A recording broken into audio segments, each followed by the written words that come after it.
Okay, poetic books. We are going to look at some general introductions.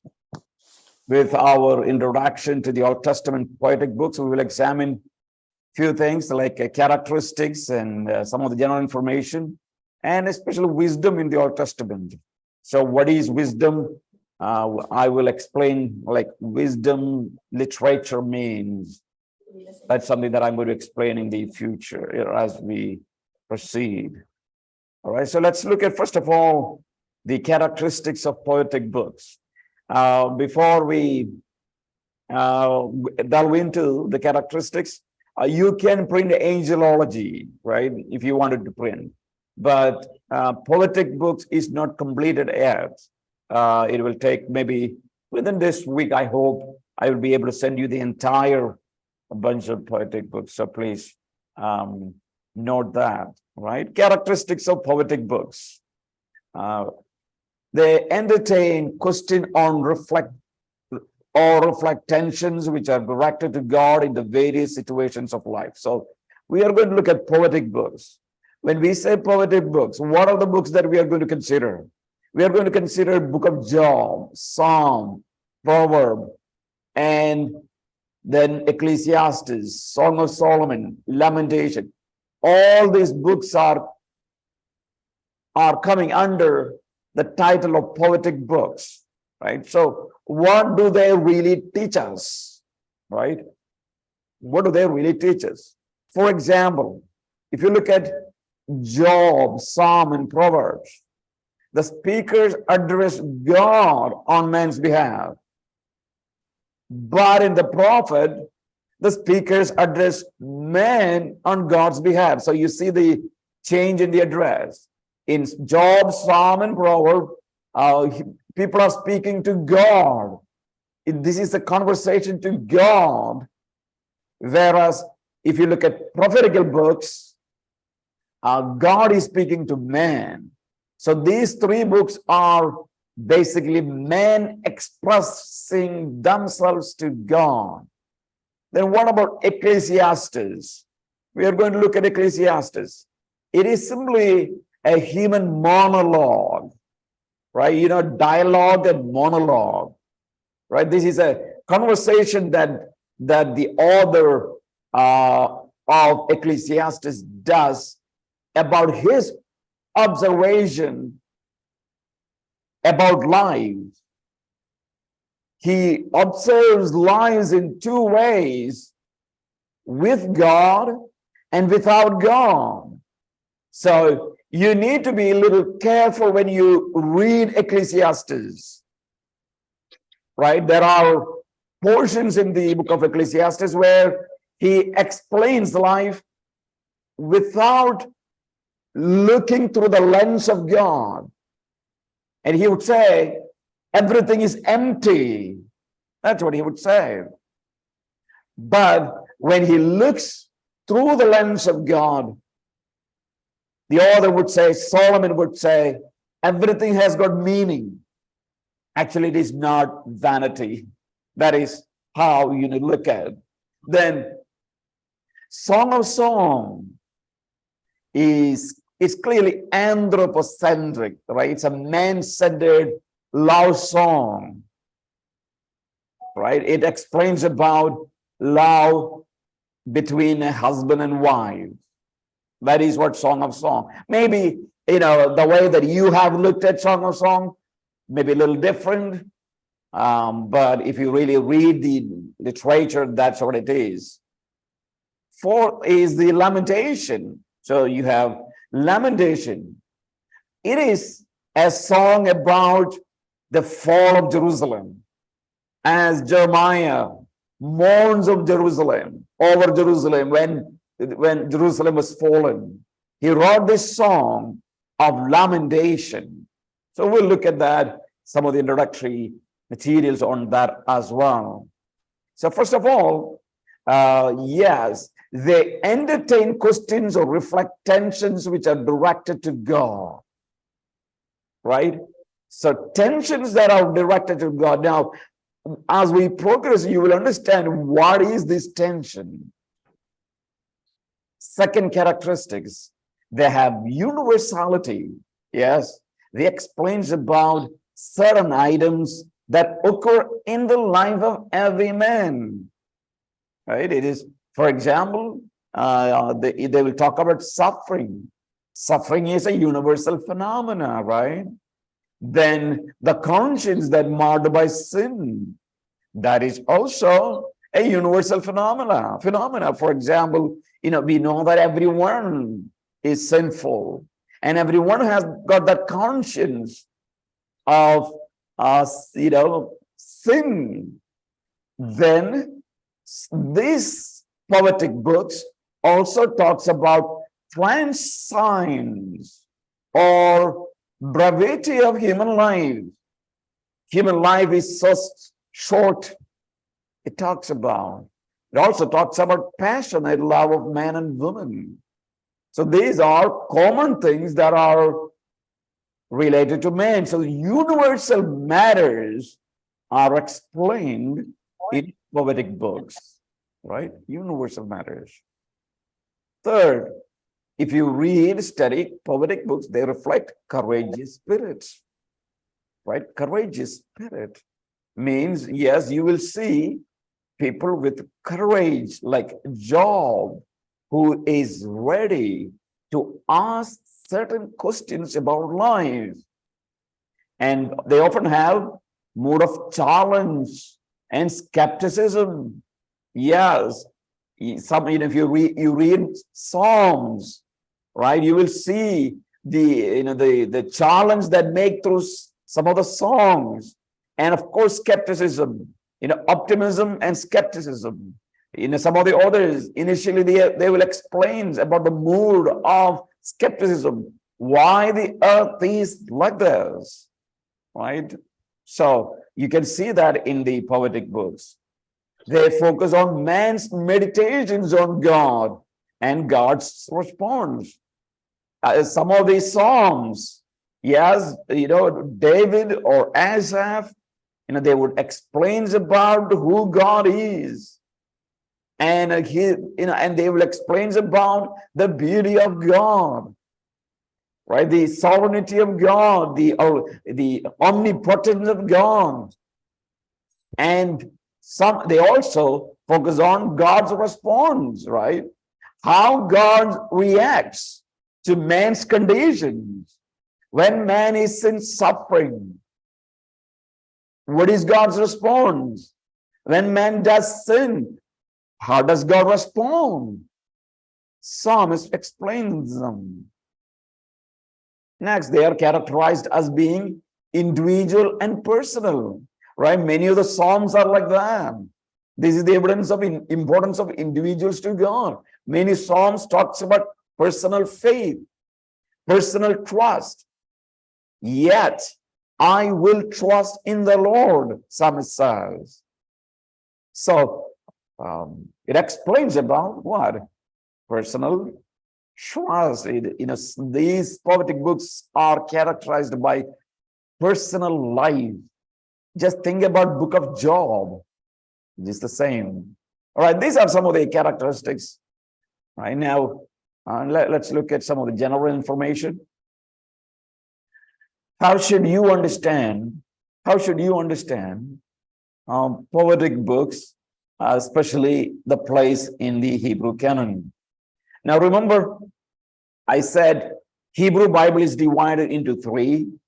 If you forgot, right?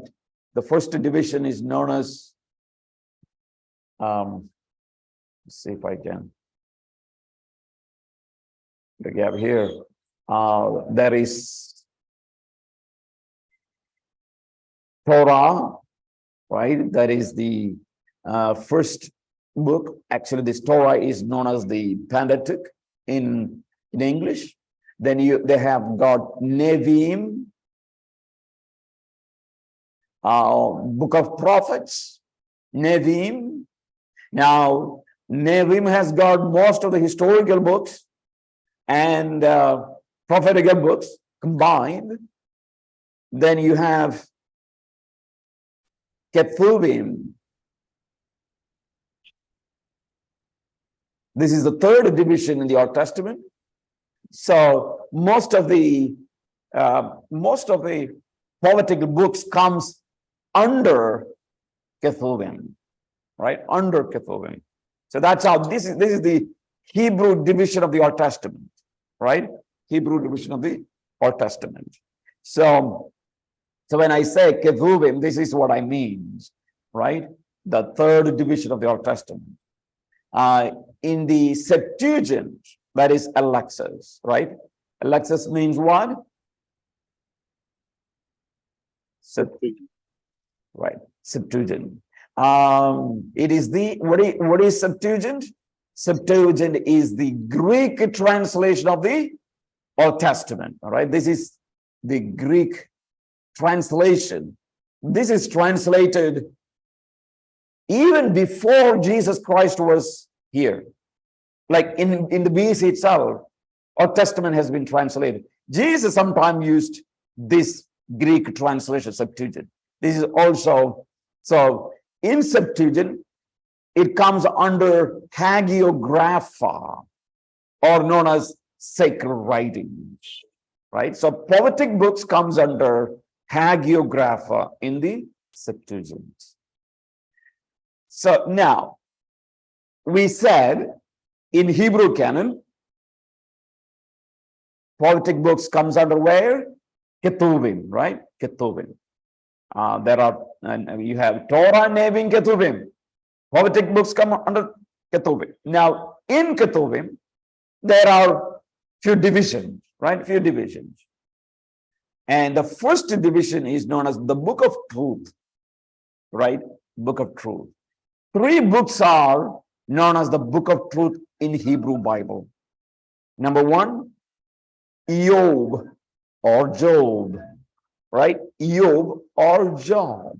Job, that's the way in Hebrew it is written. Job. In English, we call Job. And the second is Misle. Misle or Proverbs. Proverbs. This is also sometimes known as Emath or Truth. Emath or Truth. And the third book is known as Tehillim, right? Tehillim, known as Psalms. So please understand, these 3 books are usually put together, known as Book of Truth. Book of Truth. You've got Job, Proverbs, and Psalm. Psalm. Okay. Then there is another book known as 5 Megillot or 5 scrolls. 5 scrolls. In the 5 scrolls, of course, you have some other books like maybe Book of Esther, another book also includes. So it has got 5 scrolls, but out of the 5 scrolls, 3 of them are part of the poetic books, like Song of Solomon, Lamentation, and Ecclesiastes. Right? These 3 of them are part of poetic books. So when we talk about poetic books, we are talking about 6 books. I know that maybe if you have studied in a Bible college, you might have learned 5 poetic books, right? That means your teacher might have said Job, Proverb, Psalm, Song of Solomon, okay. Song of Solomon and Ecclesiastes are poetic books, not Lamentation, right? That is because Lamentation comes after Jeremiah. So somehow maybe your teacher might have thought and said, okay, these books comes together as a group, so they are the poetic books. Not necessarily. When you look at the nature of the books, Lamentation also a song, right? It is a poetic book, part of poetic books. Now, when we look at Greek canon, Lamentation is placed with the prophets following the book of Jeremiah as in our canon, right? Lamentation has come where? It has come after Jeremiah. But why? Because Lamentation is written by Jeremiah. That's the reason. Other 5 poetic books are parallel or placed after the historical writing, just before the prophets. In between historical writings and prophets, just like our English Bible, you have in Greek canon as well. Now, this is what I wanted to talk about today mainly, wisdom literature. right? Wisdom. What is wisdom literature? Remember before we talk about wisdom literature, please understand three words that are connected to this, right? What are the three words? Knowledge,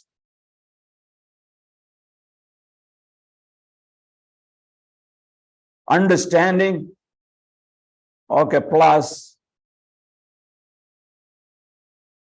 wisdom, right? Knowledge, understanding, wisdom. These three words are coming into one group, right? Connected to knowledge, connected to what we understand, why it is related to our personality, but they have slight difference, right?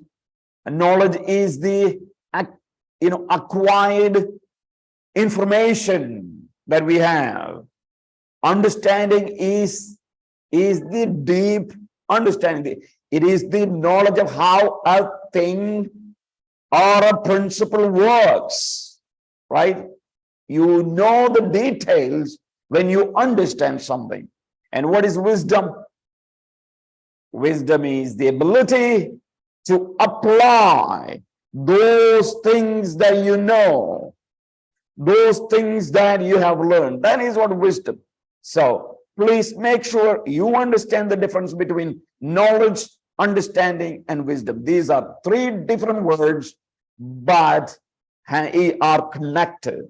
So we are talking about wisdom literature. This is a specific literary genre or literary style. All right. Now let's look at poetic books as wisdom literature. Three books clearly can be classified as wisdom literature, right? Job, Proverbs, and Ecclesiastes. But Song of Songs and Psalms cannot be strictly classified as a wisdom literature, but there are some chapters have wisdom literature. Many Psalms can be, right? But not every Psalm, all right? Not every Psalm, because some Psalms are prayers and things, so they cannot be classified as wisdom. Second is Song of Song. It shares common features with the wisdom literature, but it is didactic, right? It is used to teach, and it is simply a song. You know, Song of Song, right? Yeah, we'll deal with that. Right. Now, the next, Lamentation. Lamentation also similar to wisdom literature with a poetic form, but Lamentations in content cannot be classified as wisdom literature. Right? Lamentation in content cannot be classified because it is in poetic form. So in its writing style, no, it is not a wisdom literature. Now let me talk briefly about wisdom in the Old Testament. Right? As we already looked at wisdom. Now, if you look at the Hebrew Bible, the Hebrew word used for wisdom is related to skills. You see, skills and arts. What are the Hebrew word? For example, here the word kakma, or maybe better pronounced as kakma. You see, it's a Hebrew word. It means wisdom.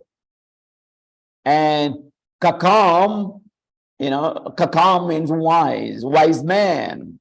Kakam. So please note it if you want to know the pronunciation. Kakma or kakam. This is commonly used in the Old Testament about 300 times, and most of these words comes about 200 times in Job, Proverbs, and Ecclesiastes. So that is how this word comes. So please understand about kakma, Hebrew word for wisdom, right?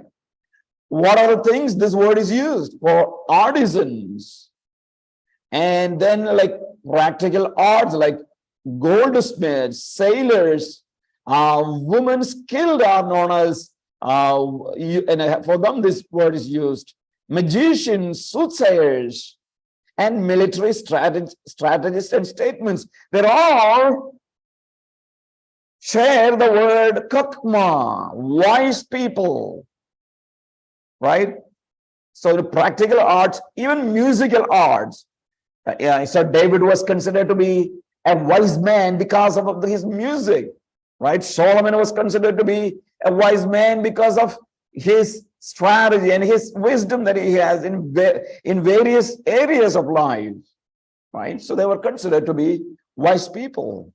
So they have great skill in performance, various intellectual activities. So that is what wise people, kakma. Then we have something known as literary wisdom. What is that? What is this literary wisdom? Well, it is about wisdom, philosophy, or theology of life as a form of literature. So literary wisdom is writing something that talks about practical life, right? Writing books about practical life, that is wisdom literature. So here is Osborne, the greatest, one of the great scholar in the Old Testament. He said, primarily wisdom is a theological pattern of thinking that applies the wisdom of God to practical issues of life. So, if you happen to write a book, if you are writing a wisdom literature, what you'll be doing, you will be writing about how to apply God's wisdom into human life. What did these people do? What did these Old Testament writers like David or Asaph, Solomon, and many others, what did they do? They based their writings on Torah. So all the poetic books have a connection to Torah. Whether you read Psalm, Job, Proverbs, whatever, its foundation is Torah, right? If you don't understand that, you will misinterpret all these books. Not only among Israelites, even many ancient Near Eastern cultures had this kind of literary writings, like Edomites, Phoenicians, and Egyptians, Babylonians, and other things. Now let's look at, in our class, forms of wisdom literature, right? Forms of wisdom literature. Okay, we are going to look at the Bible. What are the forms? I would say there are 4 genres in the wisdom literature. All right? How many? 4 genres.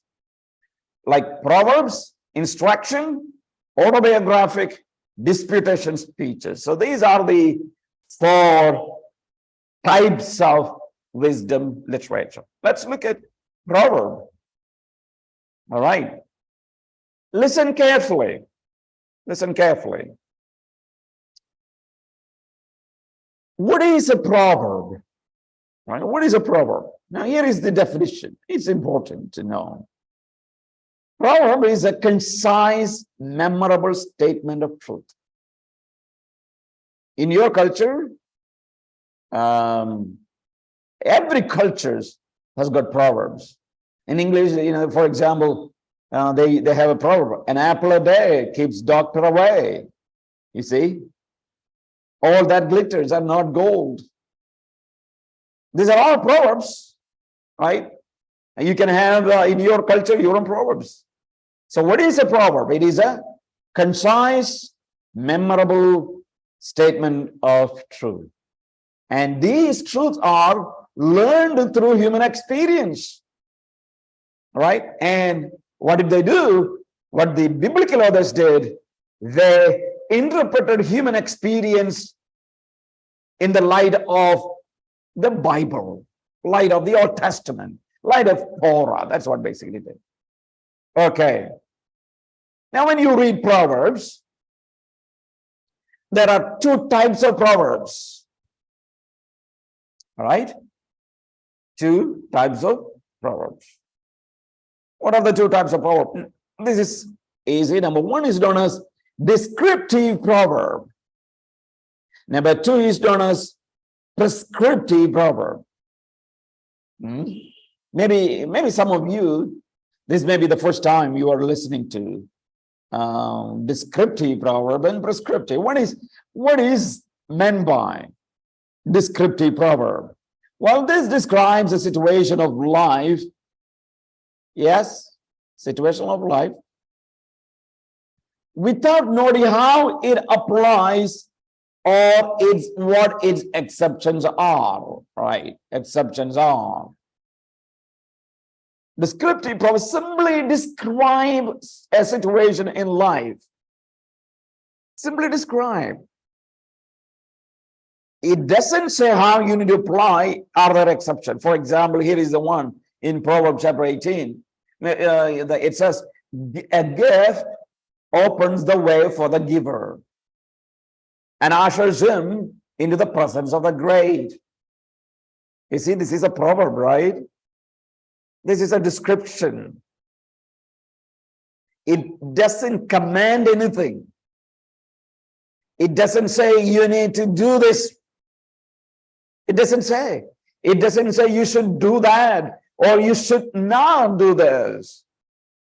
It simply describes a situation of life. Basically, it says, if you come with a gift to a great man, yeah, you will have the opportunity to go and meet him. That is what it says. It's simply a descriptive proverb. But look at what is prescriptive proverb. This is the second type of proverbs. This does more than simply tell about the way life is. It does what? Tell about the way life is. It seeks to characterize an attitude or an action in order to influence behavior. It always said to change something in the life of the hearer. So that is what prescriptive. It demands something. Maybe a change in your attitude or change in your behavior. Right? That is one prescriptive proverbs. Look at this one example. He who oppresses the poor shows contempt for the maker, but whoever is kind to the needy honors God. It clearly says, remember the poor. Remember the poor. It clearly says something you to do. This is that is what, so it tells you something. So that is what a descriptive and a prescriptive proverbs, right? Descriptive proverb simply describe a situation of life without telling us whether we should follow it or not. It doesn't tell us we should follow. Whereas prescriptive proverb always tells us you need to follow. You need to do something. You need to change something. All right, that's the first one. Now let's look at the next one. Instruction, right? Second type of writing in the wisdom literature. This moves beyond the indicative mood to the imperative, right? Imperative mood means command, right? Command. Yes, it can be either a command or a prohibition. You should do it or you should not do it. You should do it. There are three ways of giving instruction. Number one, known as shorter instruction. Instruction is very short, right? It is briefly stated imperative. That means you should do something. For example, here, Proverbs 16:3. Commit to the Lord whatever you do, your plans will succeed. Commit to the Lord whatever you do. So it is says, what you do before you make plan, make sure you commit to the Lord. Whatever you are going to do, right? Hear instruction and be wise. Do not neglect. These are all shorter instruction, right? Shorter. Then in the wisdom literature, in the instruction, you have longer instruction. Longer instruction. This is an instruction is developed in one or more paragraphs. Command is explained in more than one verses, is actually a paragraph. These are especially prominent in the first 9 chapters of Proverbs. Remember the command to the son, young man, not one verse, but many verses together. All right, so that is what the longer instruction. These are also part of wisdom literature. Third is this, wisdom speech. Now, I know that many people have misunderstood, right? And misunderstood. For individual, I will explain. What is wisdom speech? This is the subgenre of the longer instruction. In this time, wisdom as well as folly are personified as women. You see that one? All right. Wisdom as well as folly are personified. What is personification? A quality is symbolized as a person, or a quality is explained as a person. All right, now, if you want to know, please turn your Bibles to Proverbs chapter 1. Now you got a Bible? Now please open with me to Proverbs.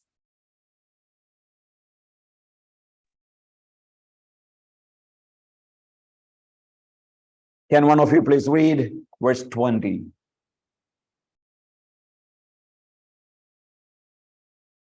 Out in Wisdom. the open.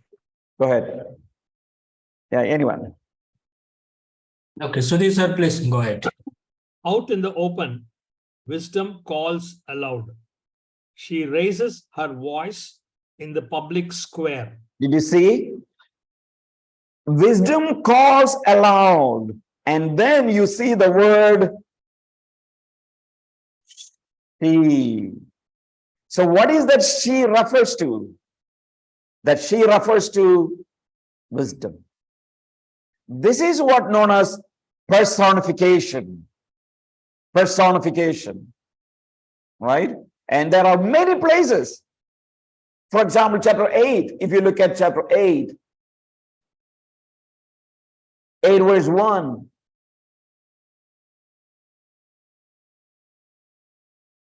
8 verse 1 and 2. Let's look at 8 verse 1 and 2. Does not wisdom cry out, and understanding lift up her voice? She takes her stand on the top of the high hill, beside the way where the paths meet. Yes. Enough. It says, does not understanding raises her voice. So sometimes people might misunderstand for this she and her in these passages, or actually there is some person is speaking. No, this is personification, wisdom speech. Similarly, look at chapter 9, verse 13.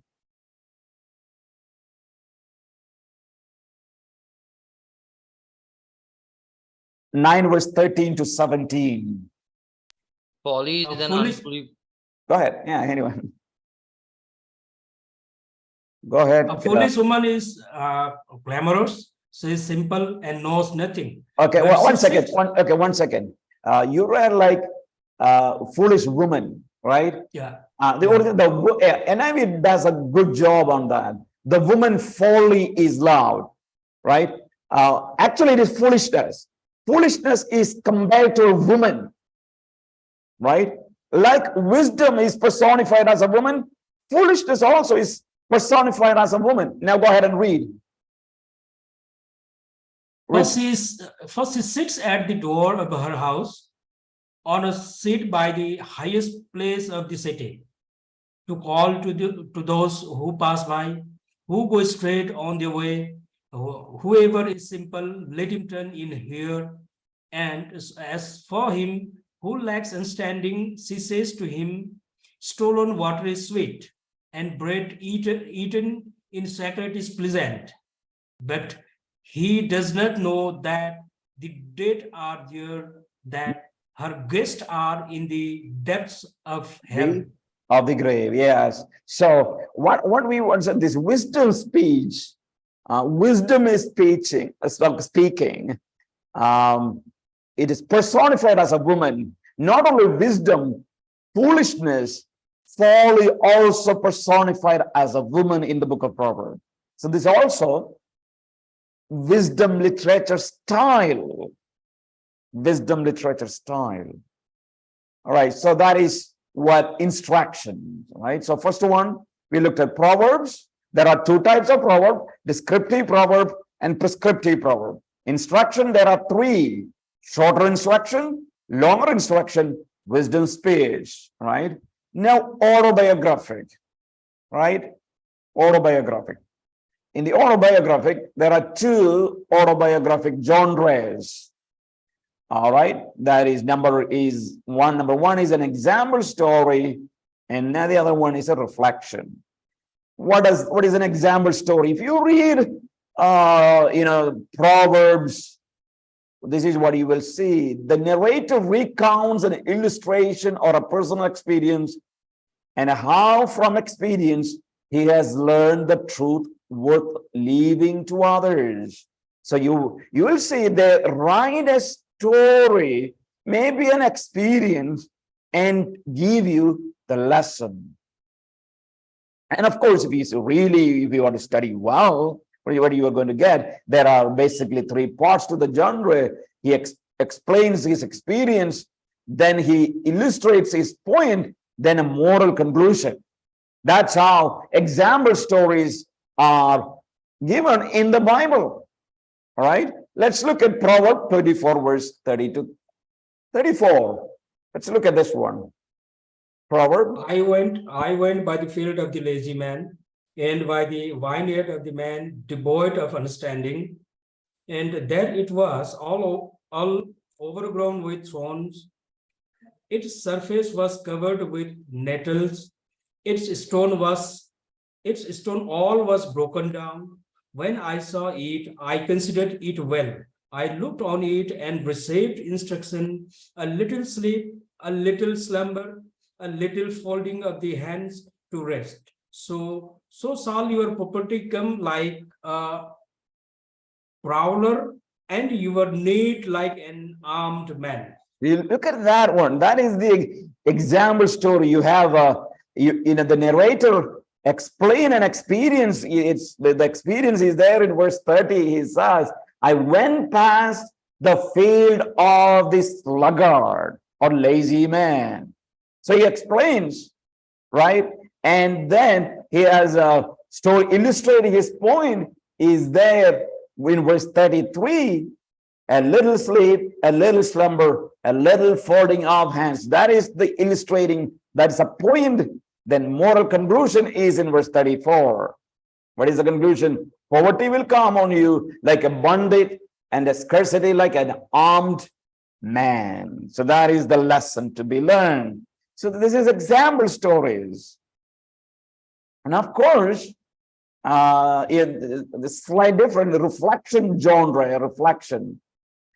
With this type of genre, the sage, right? The sage means what? The wise man reports personal musings, right? Personal thoughts and conclusions about truth, often citing first-hand observations. And there are many portions like that in the Bible. Though loosely structured, reflections have following formal structures like I saw, I considered, I passed by, right? And of course, the quotation of Proverbs and use of rhetorical question, citation of example stories, and concluding the morals, similar to the example story reflection genres have, though more loosely structured. This is especially prominent in the book of Ecclesiastes. You see, Ecclesiastes. Ecclesiastes is considered to be a reflection genre, reflecting life, right? Reflecting life two ways. As I said, through the lens of God, without God. Let's look at Ecclesiastes chapter 5 now. Ecclesiastes chapter 5, verse 13. To read it, sir. Yes. There is a severe evil which I have seen under the sun, riches kept for their honor to his hut. But those riches perish through misfortune when he begets a son. There is nothing in his hand. Okay, that's enough. So if you see the opening portion is this way. This is what he says. I've seen a grievous evil under the sun. Then he gives a series of proverbs. So if you look at verse 15 and 7 to 17, let's look at verse 15, just verse 15. As he came from his mother's womb, naked shall he return, Huh. to go as he came, and he shall take Yes. nothing from his labor. Right. So these are Which all make- proverbs. Enough. These are all proverbs added, right? So he looks at life, and now he adds proverbs into that and explains, reflect on that. That is what this reflection genre, right? Reflection genre. Now let's look at, so we saw wisdom literature. Remember, we are talking about wisdom literature. What are the forms of wisdom literature? Number one, Proverbs. Proverb is a kind of wisdom literature. Number two, instruction. We saw three types of instruction.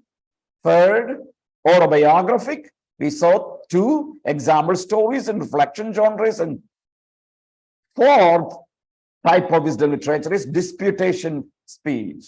All right, which is the disputation speech? Right, the great dispute. It is the book of Job. Right, book of Job contains a lot of dispute. Right, dispute. Okay, so that is what you understand. Now, it is a dispute. That is the primary style of Job. Dispute. Dispute between whom? With whom? We will look at that. With God. All right. Is there with God? Yes, absolutely. Is there any other dispute in that? There are, right? With the friends. And friends have dispute against Job, right? So we'll look at that in the next